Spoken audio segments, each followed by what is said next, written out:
Hi guys, welcome to our channel mister సిసింద్రి.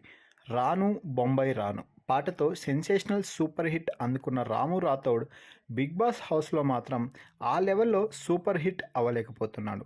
దానికి ప్రధాన కారణం అతని అమాయకత్వం అని చెప్పవచ్చు. ఎందుకంటే ఎదుటివారిని నొప్పించే మనస్తత్వం రాముది కాదు. దీంతో అందరి దగ్గర బలి పశువుగా మారుతున్నాడు.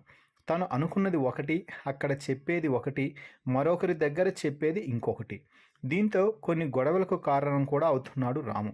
ఇక ఇదిలా ఉంటే ఈరోజు బిగ్ బాస్ స్టేజ్ మీదకి వచ్చిన నాగార్జున హౌస్లో ఉన్న రాముతో మాట్లాడుతూ ఒక్క ముక్కలో రాము రాథోడ్ గురించి చాలా స్పష్టంగా చెప్పేశాడనే చెప్పాలి. రాము ఆట ఒక్కటే ఆడితే ఈ బిగ్ బాస్ హౌస్లో సర్వైవ్ అవ్వడం చాలా కష్టం. మాటలు కూడా బాగా మాట్లాడగలగాలి.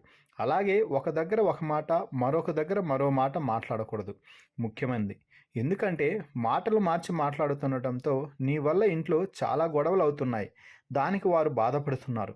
నువ్వు కూడా ఎమోషనల్ ఫీల్ అవుతున్నావు. అలా కాకుండా స్ట్రాంగ్గా ఉండి నీ అభిప్రాయాన్ని నిర్మోహమాటంగా చెప్పు.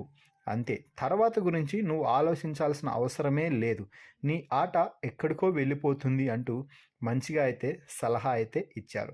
నీకు బిగ్ బాస్ ఏం చెప్పాడు? నువ్వు బిగ్ బాస్ హౌస్కి ఎందుకు వచ్చావు? ఈ రెండు మాత్రమే నీకు ముఖ్యం. వాటిని పాటించి గేమ్లో దూసుకుపో అంటూ బూస్టప్ అయితే ఇచ్చాడనే చెప్పాలి. ఇక ఆ తర్వాత రాముని ఈ వారం నామినేషన్స్ నుంచి సేవ్ చేయడం కూడా జరిగిపోయింది. ఈ వారం రాముకి టాప్ పొజిషన్లో ఓటింగ్ జరగడం విశేషం. రీతు తప్ప మిగిలిన సెలబ్రిటీలు ఎవరూ కూడా నామినేషన్స్లో లేకపోవడంతో రాముకి ఓట్ల వర్షం కురిసింది అని చెప్పవచ్చు.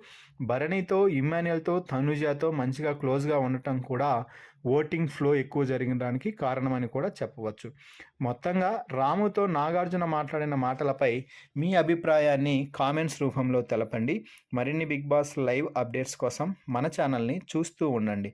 Please subscribe our YouTube channel mister సిసింద్రి.